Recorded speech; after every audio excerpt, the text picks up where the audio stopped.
Ya. Lo primero que quiero hablar, ya presentaron, gracias por la presentación y también agradezco al archivo por la invitación. Siempre las investigaciones históricas se quedan en espacios súper cerrados, casi siempre en la academia, casi siempre en las universidades, y estos espacios de difusión de lo que nosotros hacemos, de investigar historia, más sobre todo historia de esta ciudad, son súper pocos los espacios que se dan para poder como contar de qué se trata esto.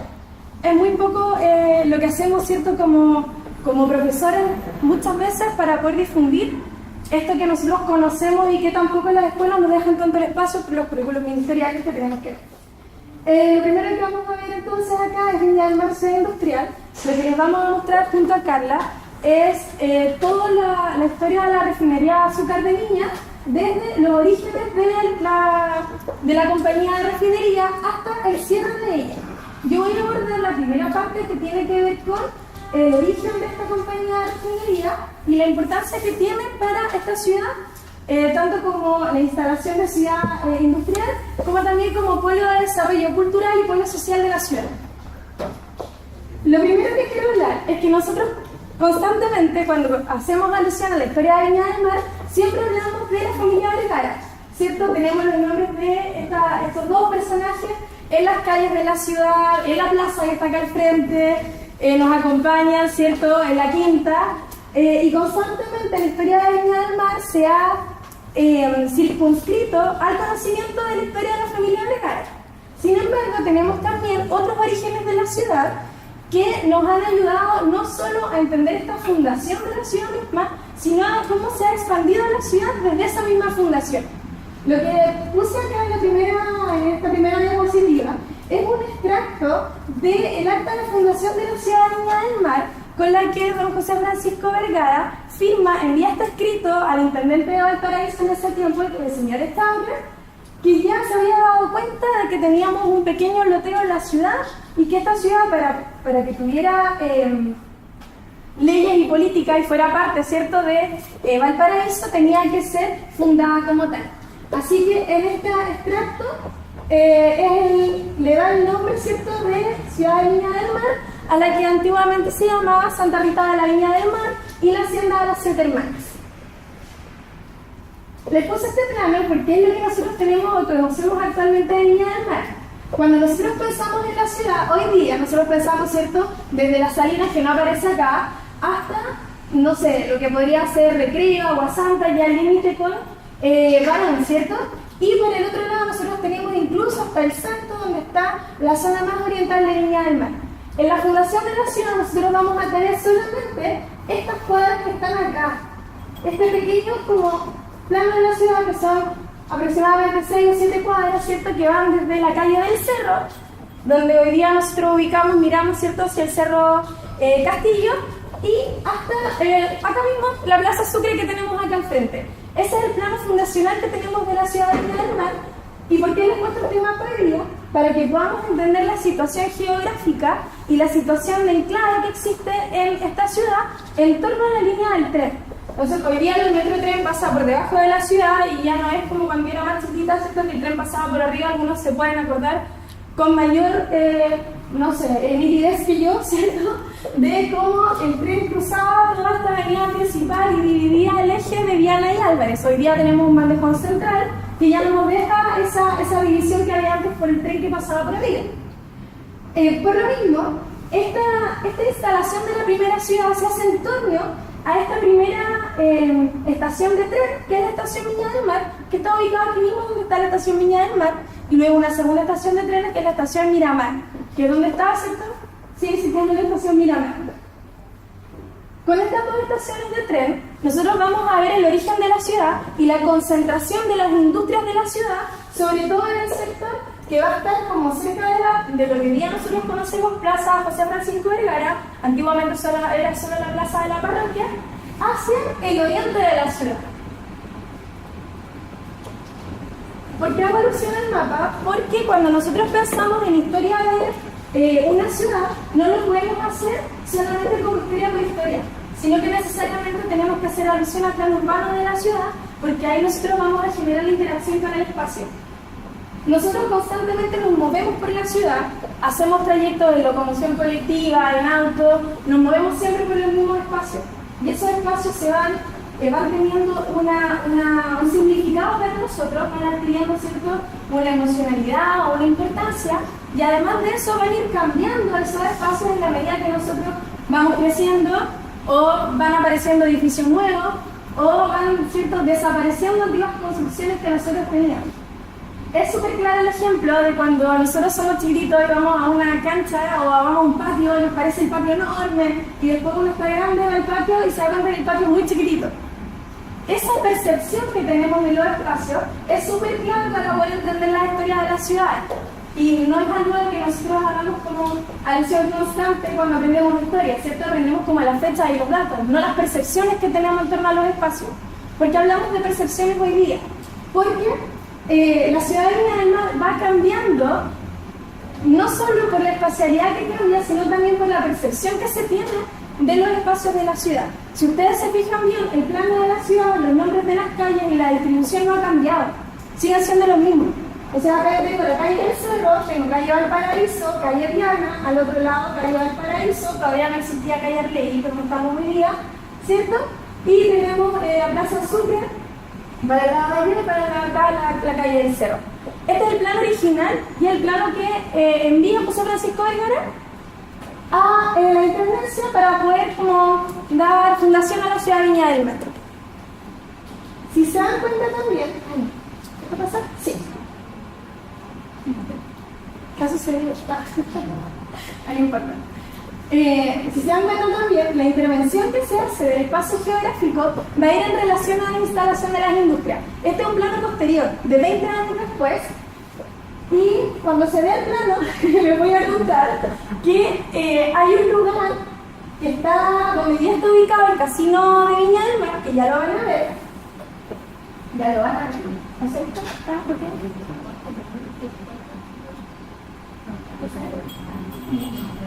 Gracias, ahí está, perfecto, gracias. Donde está el casino de Viña del Mar, donde dice La Laguna. Este es un croquis de 1892, ahí donde está el casino, el terreno de relleno, y teníamos antiguamente una laguna artificial, no laguna artificial, una salida del estero, ¿cierto?, hacia el mar. Este cauce del estero se va a achicar, ¿cierto?, por la necesidad de las mismas industrias que se van a ubicar desde la zona que hoy día conocemos como Avenida Perú, ¿cierto?, hasta el Muelle Vergara. Esa va a ser una primera fundación de una segunda refundación de la ciudad, donde vamos a tener la instalación de las industrias. Y luego, toda esta zona que es Cerro Castillo, donde está toda la playa, donde hoy día nosotros vemos el Hotel Sheraton, donde vemos el Castillo Bull, donde está el Palacio Ross, que también van a estar ocupados por astilleros y también por industrias. O sea, que en esta primera parte de lo que hemos revisado hasta ahora, nos damos cuenta que la ciudad de Viña del Mar no surge como una ciudad balnearia, no está pensada como una ciudad de playa, que es lo que nosotros siempre pensamos, ¿cierto? Otra vez, no sé qué pasó. En la ciudad de Viña del Mar, cuando van a aceptarnos. Gracias.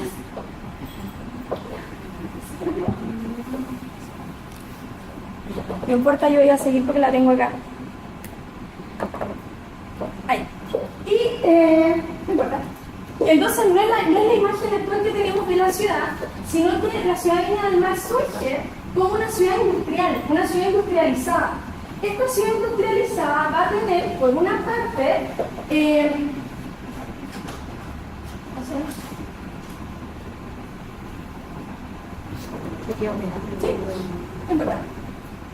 esta ciudad que va a ser industrializada va a tener, ¿cierto?, por una parte, la colocación de familias de importancia, ¿cierto?, familias de la aristocracia de ese momento, de la oligarquía, si queremos definir del siglo XIX, y además de eso, esta oligarquía o esta aristocracia va a convivir con las industrias, porque muchos de ellos también son dueños de la misma industria. Entre ellas, ¿cierto?, vamos a tener un parque importante que van a estar vinculadas a industrias alimentarias. Entre ellas, ¿cierto?, la compañía de refinería de azúcar, claramente. Y luego vamos a tener otro tipo de industrias como industrias químicas, industrias acereras, industrias que van a estar enfocadas, ¿cierto?, al desarrollo de infraestructura para la misma línea férrea, entre otras más, que van a dar origen a un parque industrial amplísimo del que hoy día no nos queda ningún vestigio. Ahora sí voy a seguir a ver si todo sirve bien. Eso es lo que hace acá está. Entonces tenemos, ¿cierto?, una ciudad, yo puse ahí la paradoja de la ciudad, porque vamos a tener por un lado, este es como la visión, ¿cierto?, del casino, este es el día de inauguración del casino en 1930, donde las industrias ya se fueron despejando del plano. Si se dan cuenta, acá, ¿cierto?, que hay industria, y allá también, y acá nosotros vemos en la zona hasta donde vamos a llegar hasta el muelle Vergara, ¿sí? Hasta el muelle Vergara. Y tenemos entonces esta convivencia de una ciudad que va a ser pensada para la aristocracia, junto con industrias que van a estar en la misma ubicación, en el mismo plano urbano. ¿Sí? Y les van a compartir los mismos espacios. Vamos a tener esta sectorización que vamos a ver posteriormente después de 1930. ¿Por qué con 1930? Porque primero va a haber un cambio cultural como en el mundo que va a dar origen a, primero, leyes, ¿cierto?, para los obreros. Van a existir las vacaciones, van a aparecer las vacaciones que antes no existían, como leyes, ¿cierto?, para los obreros, y esto va a hacer que la ciudad de Viña del Mar cambie su desarrollo y cambie su perspectiva desde una ciudad netamente industrial y de descanso para la aristocracia a una ciudad balnearia, ¿sí?, donde se va a instalar el casino de Viña, el Carducal, van a construir el Hotel Miramar, el Hotel O'Higgins que está acá al frente, van a construir el Palacio Presidencial también mirando al mar, y ahora todas las construcciones van a mirar al mar. Antes las construcciones miraban hacia la ciudad, luego van a mirar hacia el mar a partir de 1930. ¿Qué tiene que ver todo esto con la cara de ustedes? Todo. ¿Por qué? ¿Qué significa que Viña sea una ciudad industrial? Cuando nosotros pensamos en Viña como ciudad industrial, ya les contaba que vamos a tener, ¿cierto?, muchas, esto es un astillero que está aquí en Caleta Barca. Antes de que existiera el Hotel Miramar, estaba el astillero en Caleta Barca. Y vamos a tener, ¿cierto?, algunos diarios, algunas publicaciones periódicas donde van a hacer alusión a esta convivencia de la ciudad con la industria. Entonces acá tenemos el caso de la compañía de refinería de azúcar, que va a surgir 2 años antes que la misma ciudad. Cuando nosotros pensamos en la instalación de la ciudad, va a ser en 1874 y en 1872 se había instalado Julio Bernstein, este alemán, ¿cierto?, con este primer enclave que va a ocupar la actual zona que hoy día está, ¿cierto?, al frente del rodoviario de Viña del Mar, toda la parte donde está ese como mall, espacio humano, ¿sí?, hasta Simón Bolívar. Entonces vamos a tener la ubicación desde detrás de la estación de tren hasta la calle Simón Bolívar, que va a cruzar toda la compañía de refinería de azúcar. La compañía de refinería va a ser súper importante para el desarrollo de esta ciudad, porque se va a insertar dentro o va a tomar en cuenta no solo las necesidades de una industria, sino que también se va a preocupar de dotar a la ciudad de infraestructura urbana que no existía, como alumbrado público, como alcantarillado, como algunas pavimentaciones de calles centrales, y también va a dar origen a un sistema de transporte que va a estar pensado por y para esta compañía a partir de un tren que sale desde el muelle de Vergara. Algunos se acordarán porque todavía están los rieles en calle Quillota, donde está todo ese adoquín, están los rieles, y que llegaba hasta la compañía de refinería de azúcar. Entonces vamos a tener toda una ciudad funcionando al ritmo de la granja. La granja, además, vamos a seguir acá. Ahí está, ¿cierto?, el emplazamiento de la industria, que hoy día es ese pedacito que está acá, todo eso que está acá, ¿cierto? Hoy día ya está perdido. ¿Sí? Por lo tanto, a este cierto ritmo de la vida de la ciudad quedó vinculado al ritmo de esta industria. En una de las investigaciones que hice en torno a esta refinería, trabajé con vecinos de la población Villa del Secán. La población Villa del Secán, muchos de los vecinos son trabajadores de la última parte de esta compañía, el último periodo que tiene esta compañía funcionando. Los vecinos se instalan en ese barrio alrededor de 1960, 1962, para ser exacta. Y ellos me contaban que todo lo que tenía que ver con vías de transporte, con el funcionamiento de las calles, tenía que ver con el tren de la CRAR, que tenía que pasar una hora, no se podía cruzar la calle, y todo este entorno del centro de la ciudad funcionaba en relación a la compañía de refinería. La CRAR también va a ser importante porque va a ser una de las únicas industrias de la ciudad que no se va a mover de esta zona del centro de la ciudad de Viña del Mar. Todas las demás industrias fueron expulsadas del centro a partir de 1930 en adelante, excepto la CRAM. Vamos a tener que después se va a colocar el matadero en 15 Norte, que antes estaba acá en la zona de Quillota, se va a 15 Norte, las industrias que están detrás de la CRAM se van a ir en el sector del Salto, y todo este centro de ciudad va a quedar como entre comillas limpio, que de hecho se usa la expresión del saneamiento de la ciudad, para poder instalar más población y para poder hacer de estos barrios residenciales, que es lo que nosotros vemos hoy día. Se instala después en todos los palacios que vemos, que todavía quedan algunos,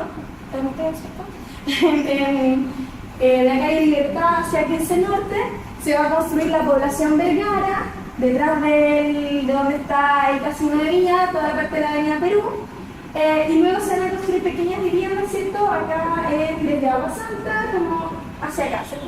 Desde la zona de Agua Santa se va poblando hacia el interior de la ciudad. La CRAM va a ser también, acá está, va a organizar la vida obrera. Estas fotografías son todas de los trabajadores de la industria, de Villa Dulce. Este caballero que está ahí, se llama Don Vicente Fernández, y él era fotógrafo de El Gravito. ¿Sí lo conoces? Sí. ¿Sí? Y Don Vicente me enseñó estas fotografías para que se las pueda mostrar acá hoy día. Y esa es su esposa, la señora Mercedes. Son su hijo.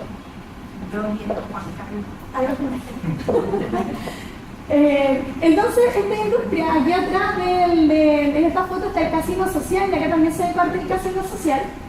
Va no solamente a ser como hoy día, que es una empresa, ¿cierto? Uno va a trabajar en el centro y después se va a ir a casa. Listo. Acá no.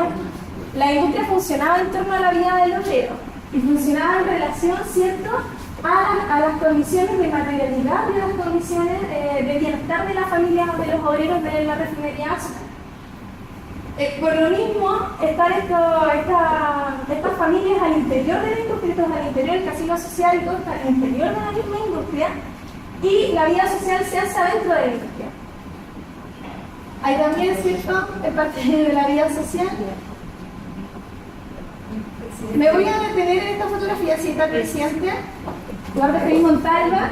Y acá hay otro vecino, también lo conoce, ¿cierto? Don Juanito Pérez, sí, muy bien. Don Juan Pérez existe, real. No voy a contar. Y don Juan Pérez era, le voy a contar un poco la foto, era cortador de cubitos de azúcar. Entonces estos cubitos de azúcar que nosotros tenemos para el té, ¿cierto? En otro tiempo más artesanalmente había un cortador. Él era el cortador del azúcar, y en estos paneles me contaba que había una especie como de cuchillo, así como de cositas afiladas que lo pasaban, y claro, como una especie de guillotina donde quedaban estos cubitos de azúcar. Y los vecinos, todos los cubitos que quedan como los feitos y los que les faltaba un cachito, después se los daba a la industria para que estuvieran en la casa. Los obreros del interior de la refinería de azúcar estaban divididos en secciones, evidentemente, y aquí está la parte de Don Juan que trabajaba en la sección del azúcar, como del azúcar granulada. Pero también esta misma refinería tenía una parte donde trabajaban haciendo almíbar, hacían licores, hacían después leche en polvo. También trabajaban con una compañía eléctrica que después va a ser, ¿cierto?, la CONAFRE, también va a ser de la CRAM. Y también va a ser para poder dotar de energía a la misma industria y a este plano de la ciudad. Un vecino contaba, no sé si era verdad, pero no importa, que voy a contar igual un día, que un día estaba el dueño en ese tiempo de la refinería Azúcar jugando en el casino y se había cortado la luz en la ciudad. Entonces dejó todo alquilado y se fue a la compañía eléctrica a poder poner el alumbrado público, y dice, no sé, que él trabajó y compuso las máquinas para poder dar la luz a la ciudad. No sé si era verdad, ¿no? La historia siempre tiene algo así como de esa fuente, no sé, pero se lo cuento. Por otra parte, la CRAM también va a tener una parte súper importante de bienestar social. Por un lado vamos a tener escuelas de la misma refinería Azúcar, como la Escuela Montessori, que funciona al interior de la industria también, como alrededor de la industria. Vamos a tener otras escuelas que van a estar bajo el alero de la CRAM, como la Escuela John Kennedy, que está arriba en Barrio Villa Dulce, y ya se me olvidó el nombre de la escuela que está en el barrio de Otaitos, acá en Frestal. Y además de las escuelas, vamos a tener a visitar ¿no? La escuela por José Francisco Betán. Sí, ya, gracias. No, esa no, esa es de los puros. Y vamos. Antes se llamaba el tranqui. La del El plan. tranqui, después le pusieron por favor. Ya. Gracias. Gracias. Y vamos a tener después de la escuela Montessori visitadoras sociales que van a estar al servicio de los mismos obreros para poder planear las necesidades que van a tener los trabajadores de la industria. Muchos de los vecinos me decían que no necesitaban de una junta de vecinos, por ejemplo, porque en realidad todas las peticiones y todas las mejoras de que hoy día nosotros en una junta de vecinos no sé, hay que mejorar las techumbres de la población, hay que mejorar las calles, van a la municipalidad. En este tiempo no, porque todas las cosas pasaban por la refinería de azúcar. Entonces, si había que hacer una mejora para la calle, para las canchas, para los transportes, que de hecho hicieron algunas, como ponían una micro que llegara hasta arriba, hasta Villa Dulce, se hacían a través de la refinería de azúcar y a través de esas visitadoras sociales que iban, decían, toda la semana. Acá hay otra fotografía de Villa Dulce Crab y acá hay otra fotografía de la escuela Montessori. Acá está lo hijo, ¿cómo se llama este caballero? José Luis Cruz. No sé si lo conoce, ¿sí? Ya, es él. Él es don José Luis Cruz.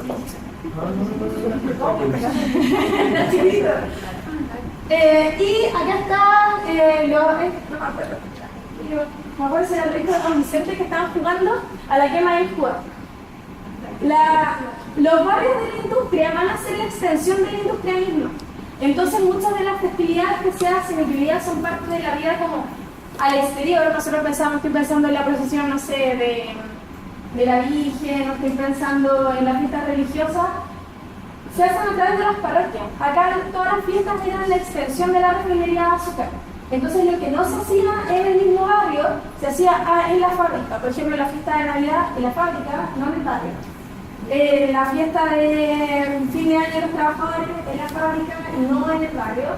Pero también quedaban festividades por el mismo compañerismo que se generaba en la industria, ¿cierto? Muchas de las celebraciones, como el Año Nuevo, se hacían en los barrios. Y me contaban los vecinos que, por ejemplo, tenían esta bonita costumbre de dejar las puertas abiertas para que todos los vecinos se fueran a hasta el día de hoy se mantienen en la casa. Por último, o no sé si por último, creo que me queda una más, la CRAO también desarrolla espacios de deporte súper importantes acá en la ciudad. Este es el equipo de ciclismo, ahí otra vez van los Juan hasta que hay un Juan Pérez mucho más joven. Y esto es Calle Valparaíso y en la extensión que está aquí como donde ya está el PESA y está los bomberos. Esa calle Valparaíso antigua, esa parte de ahí donde se hacía como esta especie de desfile para mostrar los nuevos equipos que se iban incorporando a la industria. Además del equipo de ciclismo, había el equipo de fútbol, que creo que la foto la tengo ahí, sí, muy bien. Había equipo de fútbol, había un equipo de natación, porque acá tenía una piscina en 8 Norte, algunos se deben acordar que ya no había nada, ya una plaza encima, ¿cierto? La piscina olímpica, sí.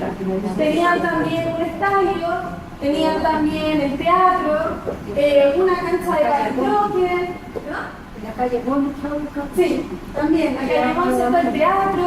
el tipo de básquetbol. También, gracias al equipo de básquetbol y al equipo de vóley, tenían entonces un montón de actividades que se realizaban en la ciudad, que eran parte del desarrollo, ¿cierto?, como social de la misma ciudad y que también se hacía en interacción con las otras industrias. Entonces había como el clásico, me contaban, que era jugar, no sé, la gente de los Ocequín con la CRAB, había especies de clásicos entre las distintas industrias y también entre los equipos de la ciudad. Por ejemplo, el Everton con el equipo de la CRAB también se jugaba. Y por último, otra de las cosas más importantes fue el desarrollo de la urbanización de la ciudad. Lo primero que hicieron, como esta es una industria que está pensada desde una perspectiva alemana, está pensada siempre en el bienestar social de los trabajadores. Por lo tanto, se genera una primera población antes de la industria que se va a llamar la ciudadela. Esta ciudadela no dio abasto por la cantidad de trabajadores que había en la misma industria. Y hubo que sacarla de la CRAB, ya viene traído en los años, pero como por los 60 terminaron con la ciudadela. Y sí, está un primer barrio que es de las casitas que nosotros conocemos como la población Riesgo, que está aquí en Simón Bolívar, se está cruzando hacia el Hospital Gustavo Fricke para los que no se ubiquen. Luego se genera una segunda población que va a ser la población forestal, que es Eduardo Tactus, y la tercera, que va a ser arriba en Villa Dulce Crab, que es la última de las poblaciones que hace la Crab, porque había un plano para generar una nueva población un poquito más arriba de Villa Dulce Crab, que quedó inconclusa por el mismo cierre de la refinería del que ya les va a hablar, ¿cierto? Carla. Esta fotografía es de 1962. Y en la familia de don Juan, ahí está, don Juan Pérez, ¿cierto? Está la esposa, están sus hijos. En el día que entregaron las casas, que hicieron la bendición de las casas en la población. Y acá también, ya cuando recibieron ese día las casas. Estas fotografías son más nuevas, son de 1980 y son las últimas que quedaron de la refinería que también las tomó don Vicente Fernández. Y fueron las últimas antes del cierre de la compañía, y acá se puede ver cómo llegaba el azúcar cruda. Ese era el azúcar que se refinaba en la industria. Y eso es parte lateral, me contaban los vecinos, que es donde se hacía el almíbar, la que está aquí, donde se hacía el almíbar de azúcar en la compañía refinería. Hasta aquí me voy a quedar yo, porque viene Carla que les va a contar cómo se genera después el cierre de esta maravillosa industria que tenemos, ¿cierto? Y que finalmente no dota solamente de un enclave industrial a la ciudad, sino que también de interacción social, de urbanización del plano, genera también un sistema de transporte, un sistema de circuito deportivo y de recreación, todo en función, ¿cierto?, de estos mismos trabajadores y para el bienestar social de estos trabajadores. Por lo mismo, una industria que trasciende en el fondo de nuestra historia, más que otras industrias, por eso siempre volvemos a la CRAB, porque nos acompaña desde el inicio, desde el origen mismo de la ciudad de Viña del Mar, hasta bien entradito en los 90, y está entrando en los 80, y vamos a ver, ¿cierto?, que todo el funcionamiento de la ciudad va a estar en relación a esta fábrica. Eso, muchísimas gracias por la atención.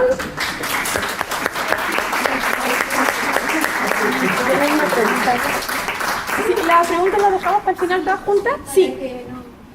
Pero si es una pregunta importante, igual si quiere la... No, es que yo soy muy ignorante. ¿De dónde sacábamos el azúcar nosotros? De la caña. ¿De dónde venía la caña? De Cuba.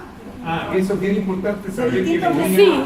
Bueno, yo voy a... Ella le va a contar toda la parte económica de la industria ahora. Por lo menos una parte, ya me presentaron, mi nombre es Carolina, y al igual aquí que Carolina, mi investigación es con respecto a la refinería de azúcar, pero en esta parte es como la parte más triste, por decirlo así, porque yo investigué el cierre de la refinería de azúcar de Viña del Mar en el año 1981. Antes de comenzar con mi explicación, quiero dar las gracias a Lorena, Emilio, por esta invitación de parte del Archivo Histórico Patrimonial de Viña del Mar, porque estas instancias son muy necesarias, sobre todo cuando queremos rememorar, recordar la historia local, que es muy importante, ¿no es cierto?, de mantenerla siempre vigente, eso como para la mesa.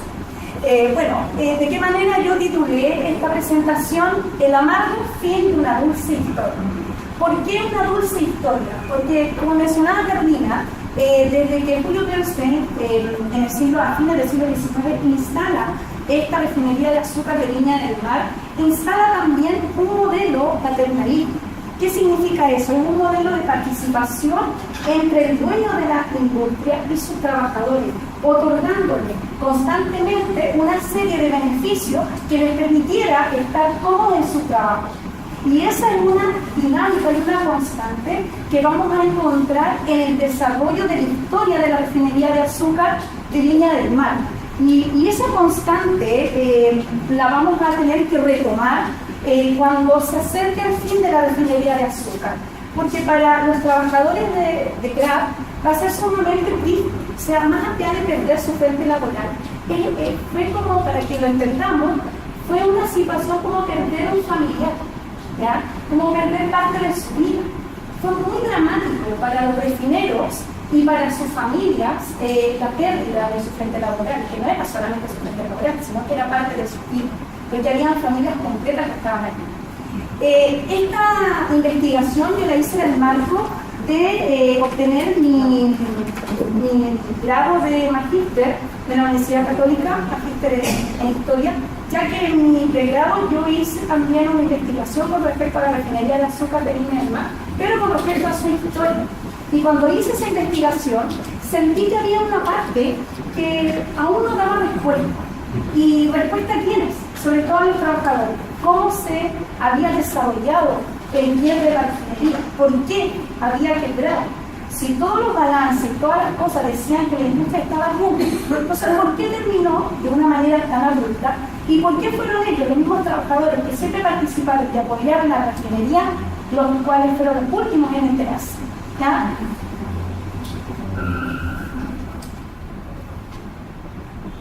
¿Por qué investigamos la paralización y la quiebra de la refinería de azúcar de Viña?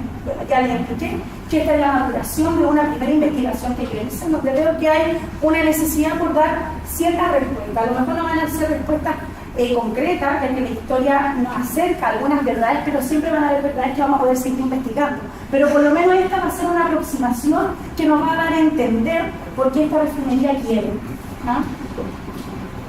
¿Qué fuentes históricas utilicé para esta investigación y por qué? Lo primero que yo pensé para abordar el tema del quiebre de la refinería de azúcar era buscar documentación, información fidedigna, que fuera propiamente tal de la refinería de azúcar de Viña del Mar. Sin embargo, cuando comencé a hacer esta investigación, fue escasa o nula los documentos que pude encontrar, ya que al término de la refinería de azúcar, estos documentos, por decirlo así, quedan en manos de la Fiscalía de Viña del Mar. ¿Ya? Y luego de cierto tiempo, esta documentación, ¿no es cierto?, se pierde y ya no existe. Entonces, ¿qué me queda a mí como investigadora para poder, ¿no es cierto?, recrear esta parte de la historia que yo consideraba sumamente importante? Me queda buscar otras alternativas. Y dentro de estas alternativas son ya las fuentes periodísticas, especialmente periódicos y revistas de la época. ¿Y cuáles van a ser los periódicos y revistas que voy a utilizar? El Mercurio, el diario La Estrella, el Mercurio de Valparaíso, o sea, diario de corte nacional y regional, y la revista ¿Qué pasa? Nosotros podremos decir a lo mejor, a ver, se utilizó la prensa, y la prensa, considerando la época, estamos hablando de la década de los 80, puede ser una prensa también controlada, ¿verdad? Y precisamente con eso igual nos encontramos de cierta manera. Sin embargo, en la revista ¿Qué pasa? Hay investigaciones bastante importantes que nos dan cierto indicio para dar respuesta a esta gran pregunta de qué pasó con la refinería y por qué finalmente quebró, ¿ya? Cuáles fueron los elementos, factores que participaron en dicha situación. ¿De qué manera va a ser la dinámica de la prensa? Vale decir, cómo los diarios y las revistas van a abordar la información de la quiebra en, ¿no es cierto?, sus páginas.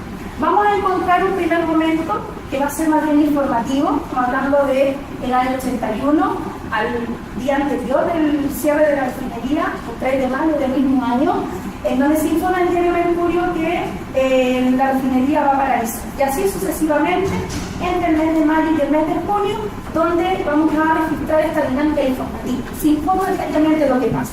Y luego pasamos a un segundo momento, que va a ser una dinámica más bien investigativa. Y aquí es donde la revista ¿Qué pasa? Hace, ¿no es cierto?, valga la redundancia, las investigaciones más significativas para comprender por qué cierra la refinería.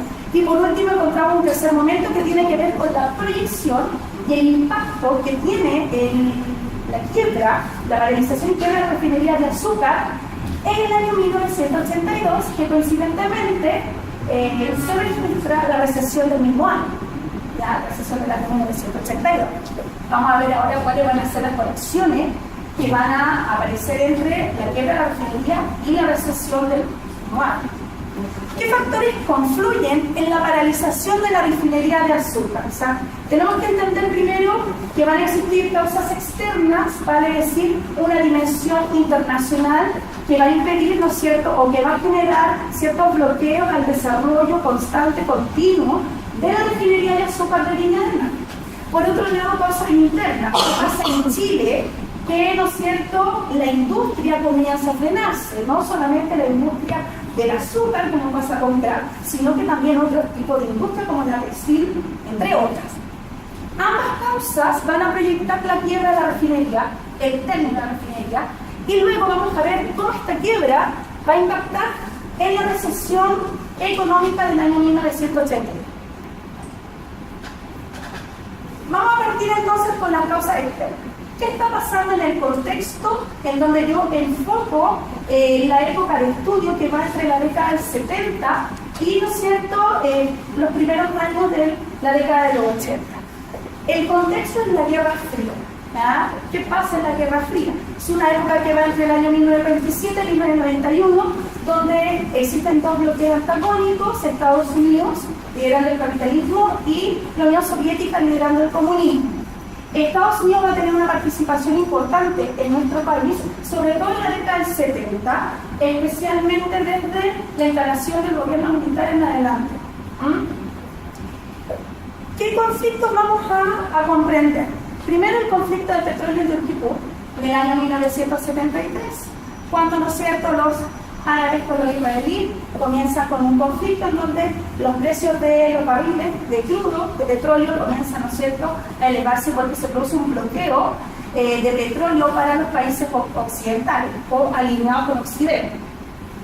Luego nos encontramos con la segunda caída del petróleo en el año 1979, que responde a la misma dinámica de la primera. ¿Y en qué coinciden ambas cosas? Que cuando sube el precio del petróleo, sube y se encarecen, ¿no es cierto?, los transportes. ¿Y qué es lo que hacen los países más importantes? Dejan, ¿no es cierto?, de comprar sobre todo algunas materias primas. Y en nuestro país, poco. Entonces se produce una caída del precio del cobre que va a ser muy importante en el año 81. Y después vamos a ligar qué es lo que pasa con eso, con otros elementos. Causas internas. ¿Qué pasa en Chile en la década del 70? Importante considerar la instalación del gobierno militar entre el año 1973 y 1990. Sin embargo, nosotros, nuestro foco de análisis y investigación va a estar entre el año 1973 y 1981, que es el año donde viene el cierre de la refinería. Lo primero que tenemos que comprender es que cuando se instala el gobierno militar, cambia todo, ¿ya? Cambia todo el aspecto político, económico y social, y me voy a detener especialmente en el aspecto económico, ya que se instala un nuevo modelo. ¿Cuál es el modelo que se instala? El modelo neoliberal en el año 1975, impulsado por los llamados Chicago Boys. ¿Qué busca este modelo neoliberal? Como lo dice el nombre, liberalizar el mercado. Y la refinería de azúcar, como otras industrias, había sido protegida, sobre todo en cuanto a barreras arancelarias que se le imponían a los productos importados. O sea, la refinería había gozado de ese beneficio de parte del Estado de Chile desde su fundación, ¿ya? Y se va a mantener constante hasta, ¿no es cierto?, la implantación de este modelo neoliberal, que ya no lo permite. Y el golpe final va a estar en el año 1979, cuando, ¿no es cierto?, el ministro de Economía, Sergio de Castro, hace la rebaja arancelaria del 10% para todos los productos importados, y en especial el azúcar. Entonces, ¿qué sucede desde el año 1979? Para la refinería de azúcar de Viña del Mar, sucede que tiene que reinventarse, tiene que buscar la forma de poder, ¿no es cierto?, mantenerse vigente frente, ¿no es cierto?, a estas muy bajas expectativas que tiene para seguir, ¿no es cierto?, en otros tiempos. ¿Cómo se desarrolla la quiebra de la refinería de azúcar de Viña del Mar? En el año 1979, el presidente de la refinería de azúcar comienza a especular. ¿Qué significa especular en el mercado bursátil? Significa que yo compro un producto, que en este caso es un commodity, el azúcar. Un commodity es un producto, una materia prima de bien, ¿no es cierto?, básico, por decirlo así, en donde todos aquellos países productores tienen que dejar un poco de este producto, su excedente, para venderlo en el mercado mundial, ¿ya? Porque todos en el mundo necesitan azúcar de alguna manera, sea muy común, ¿ya? Entonces se comienza a especular con los precios. Vale decir, que comienzan a comprar antes del azúcar, esperando que los valores que compran antes siempre sean inferiores a los futuros. ¿Ya? Entonces se comienza a trabajar con un futuro que es incierto, porque esa es la especulación. ¿Ya? Pero es una alternativa que busca, ¿no es cierto?, el directorio, en este caso el presidente, Jorge Rocosa, para poder, ¿no es cierto?, mantener a la refinería vigente. ¿Ya? Y toda esta situación se intensifica debido a los cambios que van a presentarse en el mercado. ¿Qué pasa en el año 1980? Aquí ya nos estamos acercando al fin, o más bien a la quiebra de la refinería de azúcar de Liniers. El año 1980 va a ser un año clave. ¿Ya? Toda esta información no va a ser sabida por los trabajadores, sino que va a ser información que solamente va a ser sabida por el director, y especialmente por el presidente y el vicepresidente de la refinería de azúcar de Liniers. ¿En qué sentido? En el año 1980, la auditoría de Reeves and Waterhouse pronuncia balances positivos para Kraft en el mes de diciembre.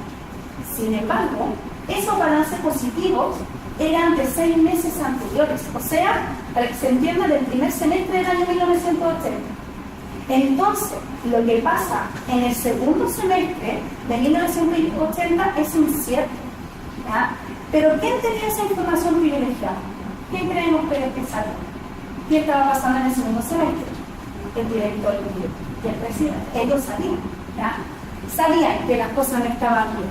Pero con ese balance positivo, hábilmente lo que se hace es pedir altos créditos a la banca nacional. ¿Para qué? Para lo que ellos hacían, especular y comprar azúcar. ¿Ya?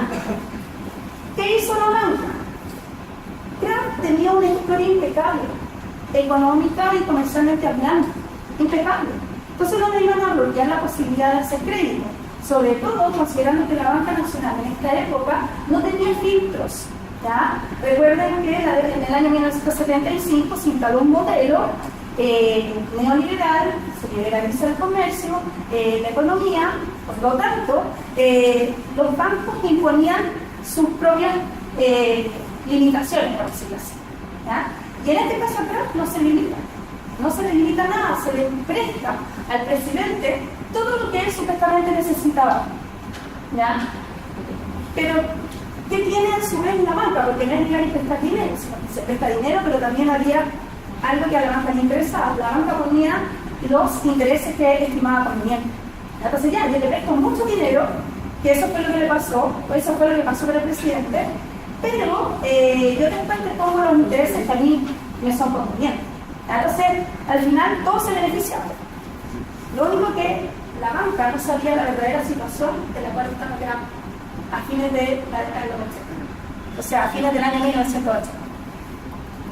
Y según lo que sale en las revistas, dice la cantidad de dinero superior a lo que se necesitaba para comprar y abastecer a Kraft. O sea, aquí nosotros podríamos pensar que había una doble inversión. ¿No? Entonces ahí dice, los bancos no tienen mayores filtros para la entrega de créditos. La paralización y quiebra de la refinería de azúcar. El 3 de mayo del año 1981 es la primera noticia que sale en las fuentes periodísticas con respecto a la quiebra de Kraft. Es un día domingo en el diario Mercurio de Valparaíso. ¿Ah? Y ahí se informa que la refinería va a paralizar. O sea, la palabra que se utiliza en la quiebra, ojo, la palabra que se utiliza es paralización. ¿Ya? Paralización puede significar muchas cosas. Vamos a paralizar un tiempo, vamos a ver qué pasa. Entonces no se logra dimensionar realmente lo que pasa. Al otro día, lunes 4 de mayo, va la refinería a trabajar y están las puertas cerradas, como se puede ver ahí. La refinería había paralizado, pero también había cerrado. Pero de quiebra todavía no se dice nada. 20 días, los trabajadores aproximadamente esperan una explicación del director. 20 días que esperan pacientemente. ¿Y por qué esperan pacientemente? Recuerden que yo les hablé anteriormente que había un modelo paternalista. Un modelo que había afianzado las confianzas entre los trabajadores y la industria. ¿Ya? Entonces, ¿qué pasó con los trabajadores? Ellos confiaban. ¿Ya? Ellos confiaban que esta era una paralización que iba a pasar. ¿Ya? Porque la historia no decía así. Siempre se apoyaron la industria, los trabajadores y los trabajadores de la industria. Si recordamos, en los tiempos de la Unidad Popular, la refinería de azúcar jamás pudo ser tomada. No, que por el contrario, los trabajadores defendieron la industria. ¿Y quiénes eran los que hablaban con el gobierno de turno? En el año 70, entre el 70 y el 73, eran los presidentes de los sindicatos. Ellos hablaban con el gobierno, pero nunca desconociendo al director. ¿Ya? Entonces, el refinero confiaba. 20 días se esperaron. No habían respuesta. Solamente la información que estaba en la prensa. Solamente lo que estaba allí. Y eso no era suficiente para dar respuesta a lo que realmente estaba pasando. Los trabajadores quedaron enmudecidos, ¿ya? Y el gerente general Jorge López Taitus informa, porque él es uno de los primeros que da la cara frente a los trabajadores, y le informa de alguna manera qué es lo que está pasando. Hace algunos años yo tuve la oportunidad de entrevistar, ¿ya? Y él me decía que había muchas cosas que él nunca las supo, porque las decisiones las tomó el presidente y el vicepresidente, no él. ¿Ya? Entonces, da la cara y le dice a los trabajadores que debido a la política de libre mercado ha sido perjudicial en este caso específico para Kraft. Puede que sea bueno para el país, pero ha sido mala para Kraft. O sea, hay algo que es verdad, o sea, era una realidad. Recuerden que en el año 1979 para Kraft es sumamente difícil mantenerse vigente, en pie. ¿Ya? Pero no sé, se hacen los esfuerzos, pero es muy difícil. Entonces aquí nos encontramos con una pregunta. El problema no es el cierre de Kraft, porque el cierre de Kraft desde el año 79 era algo que iba a pasar. ¿Ya? El problema es la forma, cómo finalmente se llevaron a cabo los procesos. ¿Cuál es el impacto de la paralización y la quiebra de la refinería de azúcar de Viña del Mar? De partida, los trabajadores en un primer momento no son indemnizados, ¿ya? En un primer momento. Se les dice, primero se intenta poner paños fríos en la prensa y también, ¿no es cierto?, en las juntas que tenían con el director, que sí se les iba a pagar, que sí, ¿no es cierto?, los años que ellos habían trabajado dentro de la refinería se iban a pagar, pero bueno, esa situación no fue del todo cierta. La población viñamarina queda profundamente afectada luego de, ¿no es cierto?, la quiebra de la refinería de azúcar de Viña del Mar debido al aumento de la cesanía. Y no solamente, ojo, de los trabajadores de la refinería, sino que también de todas las empresas asociadas que entregaban diversas prestaciones a la refinería de azúcar de Viña del Mar. ¿Cómo van a ser? Los transportistas, los remolacheros de Linares, porque un año antes, 1980, Kraft había comprado Janssen. ¿Ya? Y había comprado 2 plantas. ¿Ya? Entonces, también ahí nos encontramos con una situación mucho más expansiva de la que nosotros creemos que solamente dentro del mundo, no, sino que tiene un alcance mayor. ¿Ya? Se afecta el comercio de viña, que va a ser mayormente impactado, golpeado, pero también al sistema bancario. Ahí nos encontramos con un problema mucho mayor. ¿Por qué con un problema mucho mayor? Porque aquí lo mencioné dentro de las conclusiones, que con el caso Kraft por primera vez comienza a tambalear el modelo económico neoliberal que había impuesto el gobierno militar. ¿Ya? Que, muchos piensan que fue un modelo que Augusto Pinochet siempre estuvo de acuerdo. No, el modelo no le convenció mucho al principio, no le llamaba la atención, pero era una alternativa y los Chicago Boys tenían una capacidad inmensa para poder, ¿no es cierto?, seducir y finalmente que fue una respuesta correcta o positiva de parte del presidente. Entonces, por primera vez el modelo comienza a tambalear. Por primera vez, ¿no es cierto?, lo vemos luego del caso Kraft. La refinería de azúcar tenía sus días contados desde el año 1979 debido, ¿no es cierto?, a la rebaja arancelaria que van a tener los productos importados. Eso significa que ya no va a ser protegida la industria nacional y en este caso la industria del azúcar, ¿ya? Sin embargo, la forma en la cual se produce la quiebra de los mangos de dudas y de pocas respuestas de por qué fue tan abrupta esta quiebra de la refinería. La prensa intenta hacer un seguimiento de la noticia, identificando los 3 momentos que les dije al comienzo, y la refinería de azúcar va a representar una de las causas más importantes de lo que va a ser la recesión del año 1982. ¿Por qué?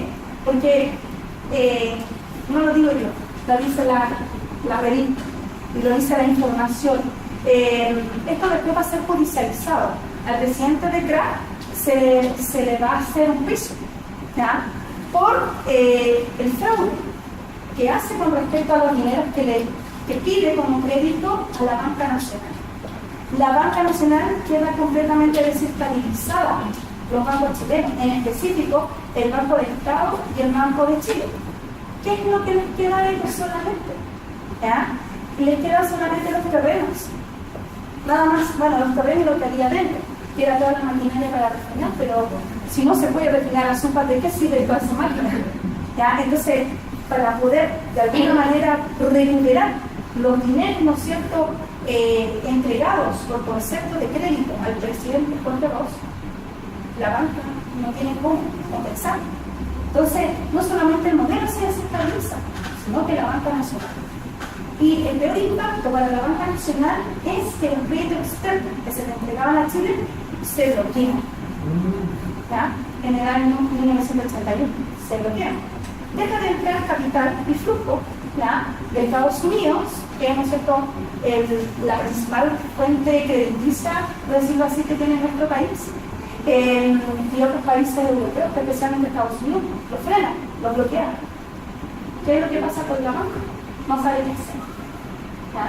No sabe absolutamente nada qué hacer. Entonces, la quiebra de la refinería de azúcar representa un enorme hito, no solamente con respecto a lo que sucedió con los refineros, con la familia, sino que tuvo un impacto nacional, ¿ya?, y tuvo un impacto a largo plazo, generando este enorme hecatombe económica que tuvieron que sortear todos los ciudadanos en el año 1980.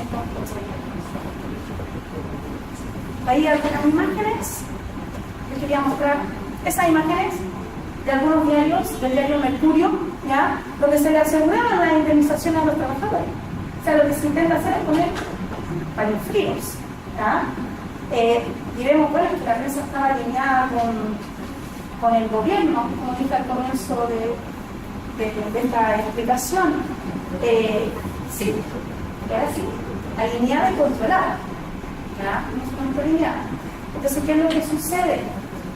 Que a principio se intenta poner paños fríos, pero luego se quiere saber qué es lo que está pasando, porque ni el gobierno sabía realmente la hecatombe que estaba llevando aquel dinero con la quiebra de la región. Entonces, empiezan a buscar información. ¿Y quién entrega esa información? Y por eso podemos nosotros tener esa información en la revista que pasa. Ahí también, por ejemplo, en la portada del diario Mercurio, se hablaba del caso CRA. Ya no se hablaba de la quiebra de la refinería de azúcar de Viña del Mar, sino que es un caso. Y es un caso económico. ¿Ya? Ahí Jorge Ross dio su versión sobre la crisis de CRA, que fue una de las únicas o pocas intervenciones que tuvo el presidente de la refinería de azúcar de Viña del Mar. ¿Ya? Jorge Ross era parte del grupo económico muy importante, el grupo económico Ross, ¿ya?, que no solamente tenía CRA, para el FONAGE, como decía Carolina, seguro La Dorada, seguro Los Ángeles, así una serie de cosas, porque eso es un grupo económico, ¿ya?, configuran dentro de ellos una gran cantidad de grupos, ¿ya? Y lo que llama la atención, que mientras la refinería de azúcar estaba quebrando, Jorge Rocosa se hacía presidente de OPEC. Ese es uno de los elementos que llamaron la atención también dentro de la investigación. Pero le duró poco. Tuvo solamente un mes y luego se tuvo que ir a ahí está el caso CRA nuevamente en el Mercurio y la revista que pasa, que es un elemento importantes que hacen sustentable esta investigación. Esta es como una investigación que da para mucho más. Sería interesante que también, pues, si es que a lo mejor deben haber muchas más investigaciones con respecto a este tema, pero sería interesante que también otros más hicieran parte porque es digno de investigar. Con esto les despido y les doy las gracias por haberme escuchado. Espero que haya sido un aporte lo que yo les acabo de explicar. Muchas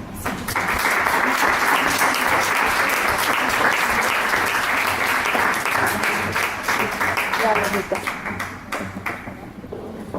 Bueno, agradecemos la participación de estas dos expositoras y dejo abierta la posibilidad para las preguntas.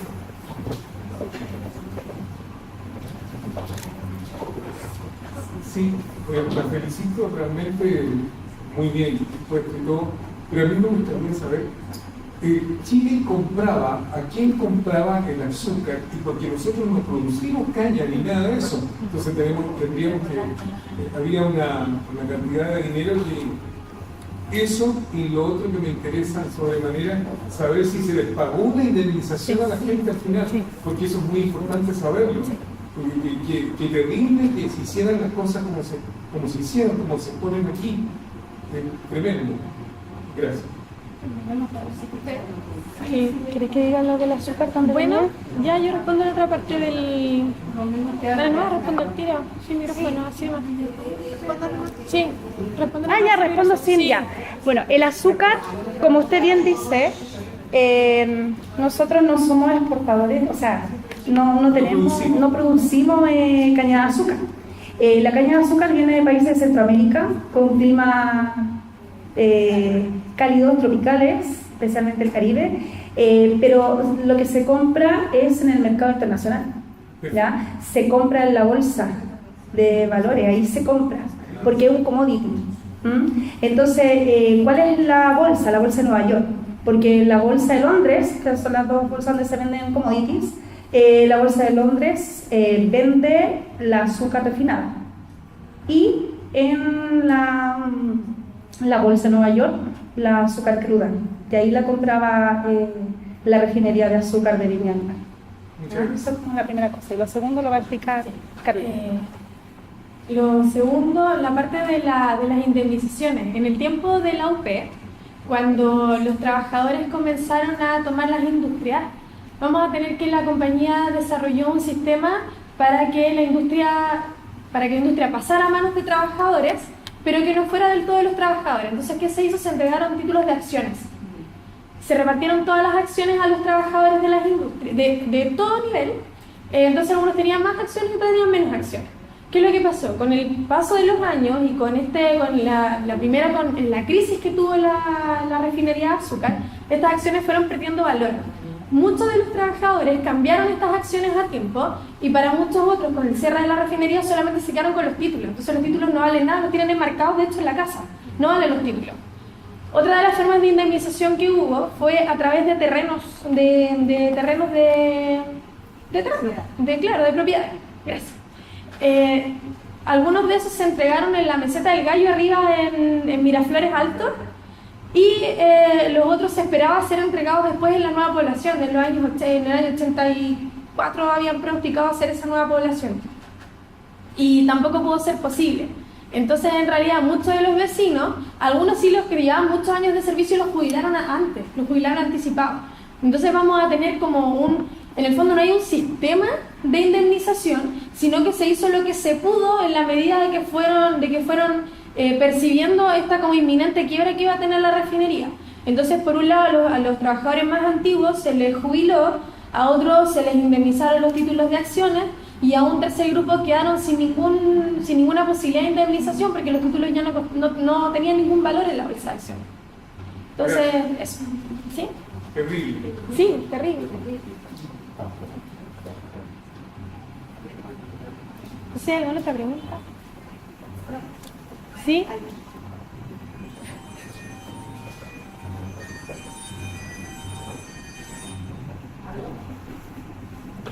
Hola, buenas tardes. Muchas gracias por la presentación. Mi pregunta es, ustedes decían que la CREAM influyó en la vida de las personas, ¿de qué manera influyó que quiebre? a nivel cultural, social, ¿se puede explicar? Sí. Mira, a nivel como de la parte social, pasan varias cosas. Por un lado, entender que se pierde la fuente laboral es como, o sea, para todos, gracias Emilio, para todos es una tragedia familiar perder la fuente laboral, y esa es como la primera parte. La segunda parte tiene que ver con lo que explicaba recién, que es el tema de las indemnizaciones que no se pagan, por lo que muchas familias quedaron como prácticamente en la calle, o sea, no tenían más sustento que el que les proporcionaba la refinería de azúcar. Muchos de los vecinos se dedicaron a otros trabajos. Algunos vecinos, por ejemplo, con las indemnizaciones que sí pagaron, lo que hacen todas las personas jubiladas, la mayoría, no sé, compraron un taxi colectivo para trabajar o se dedicaron a otros trabajos, a otros oficios a partir de lo mismo que habían aprendido en la refinería de azúcar. Zapateros, no sé, gente que se dedicó como a la grafitería, la electricidad, que también eran trabajos que se hacían al interior de la industria, luego se hacían como trabajos particulares. Pero hubo otro grupo de personas que se vieron como más afectadas en temas ya como personales de salud. Muchos vecinos me contaban que mucha gente se enfermó, hubo gente que se suicidó porque no encontró después qué hacer con su vida, porque en el fondo todo lo que hacían en la compañía, todo se hacía en la refinería de azúcar. Entonces era la vida social, la vida familiar, la vida con los amigos, hacían los paseos, todo era en la refinería de azúcar. Entonces hubo gente que en verdad no soportó el cierre de la industria, así como hubo gente que tuvo esta nueva, como, sigamos adelante.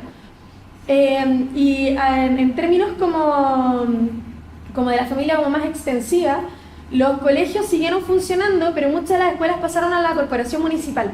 Entonces, por ejemplo, la escuela John Kennedy, que había funcionado como una escuela particular de la refinería de azúcar, o sea, era como de los trabajadores, pasó a la corporación municipal. Muchos de los terrenos que eran de la CRAB y que eran para indemnización de trabajadores pasaron a manos del Banco del Estado, del Banco de Chile, para remate.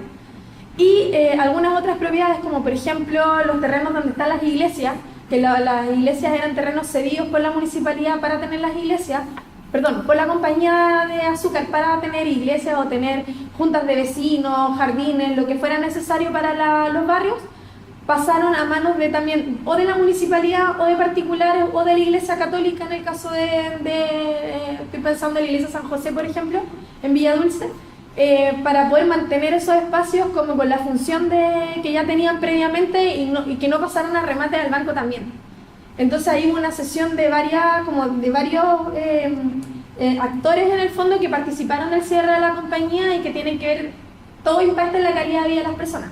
Entonces como que se mantuvo todo igual, pero pasaron a manos de distintas personas.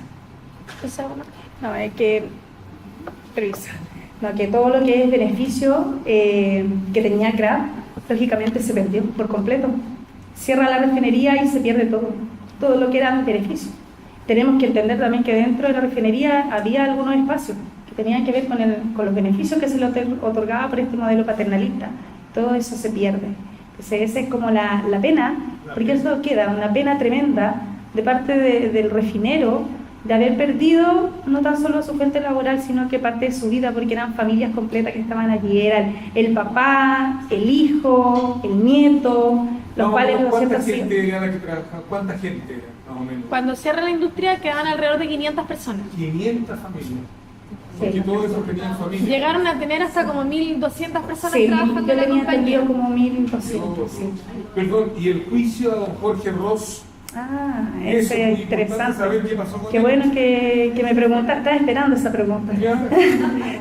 Bueno, Jorge Robosa, luego de saber que se judicializa este cierre abrupto de la refinería de azúcar, acusado de fraude, no de otra cosa, él se va del país, se va a Panamá, porque justamente en Panamá él tenía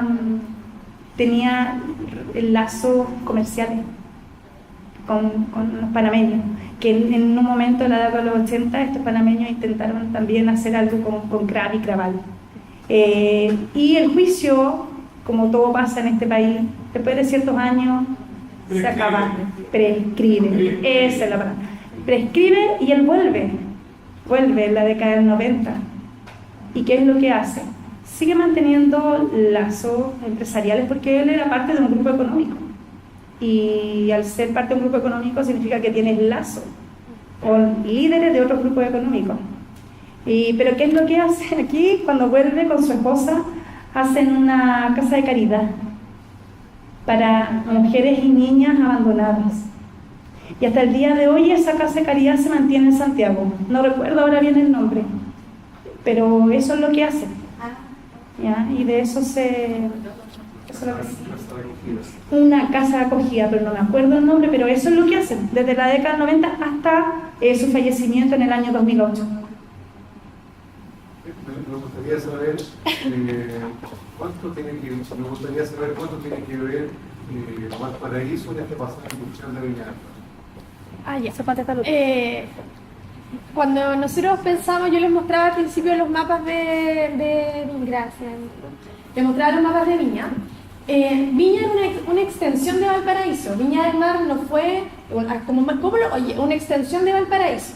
Viña del Mar nunca fue pensada como una ciudad por sí misma, hasta que se produce el loteo de los terrenos.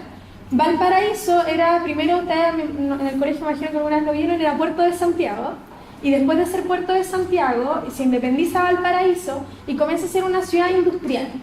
Se instalan todas las industrias en la zona donde está el barrio del Almendral. Hoy día los edificios de la Universidad Católica, la Universidad del Paraíso, son las antiguas industrias de la ciudad, donde está la JUC, hoy día está la Universidad Valparaíso, donde está una imprenta Universo, está hoy día un edificio de la Católica, etc.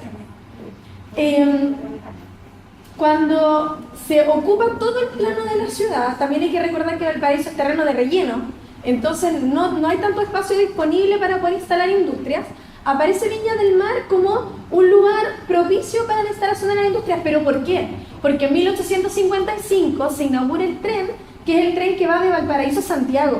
Entonces, ¿qué es lo que pasa? Se comienzan a construir estaciones de trenes, ¿cierto? La estación del tren, y la primera estación que se construye es la estación Viña del Mar, para poder proseguir con la construcción de la línea de tren hasta Santiago. Entonces después aparece en ese mismo juego Quilpué, Quillota, que van a ser las estaciones de trenes que va teniendo hasta llegar a Santiago este transporte. Claro. Por lo mismo, entonces vamos a tener que en 1855 se le empieza a dar movilidad a este lugar, porque se instalan estos primeros obreros que están construyendo la línea del tren de forma súper práctica alrededor de la plaza, de acá de la Plaza Viña. Se instalan todos acá alrededor, como en un pequeño caserío. El intendente entonces le dice como a José Francisco Vergara: ojo, ¿qué está pasando ahí? Porque en el fondo estamos teniendo una población no regularizada, una toma. Hoy día sería una toma de terreno, que no está regularizada en un terreno que era una hacienda de un particular, ¿cierto? Dos haciendas de un particular, y se instala. La hacienda partía, para que se hagan una idea, desde Barón, ahí partía la hacienda, que era la de las 7 hermanas, hasta el Salto.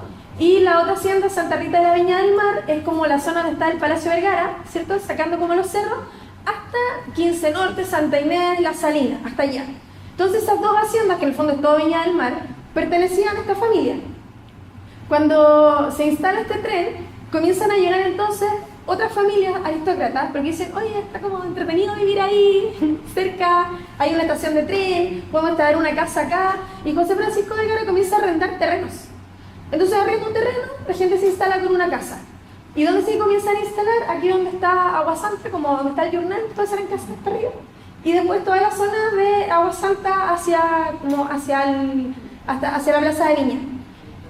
Con esta, claro, es que todavía no es Recreo, después va a ser Recreo. Primero se instala Villa Moderna y después Recreo. Entonces vamos a tener como estas primeras segundas viviendas, en el fondo no son primeras viviendas, son segundas viviendas. Son tosas grandes, ¿cierto? Tipo palacete, algunas casas como no de playa, sino casas de campo. Esta era la villa donde se venía a descansar al campo. Y cuando ya se empieza a poblar la ciudad, se dan cuenta que es súper buena idea comenzar a instalar industrias también. Si ya estaba lleno Valparaíso, ya acá, correcto, tenemos terreno disponible, o sea, pongamos industrias acá. Y por eso se instala primero la CRAP en el centro de Viña, al lado de acá de la estación de tren. Tengo la sensación de que todos estos actores eran todos porteños, que venían en su mayoría eran todos porteños y familias de Santiago. Y también, pero principalmente porteños, y ese proceso después se apuró después del terremoto de 1906. Correcto, que tiene toda la razón. Porque Valparaíso quedó devastado. Entonces, Viña del Mar es una extensión buscando un espacio de Valparaíso. Correcto. Con consultores y socialmente. Lo último que van a construir para mejorar la conectividad va a ser la inauguración del camino plano, que en el fondo es la Avenida España, pero no es la Avenida España como la tenemos hoy día, sino que es como la Avenida España, solamente la parte que está pegadita al cerro, y por ahí pasaba un tranvía. Entonces ya teníamos como esta idea de Viña como ciudad de descanso.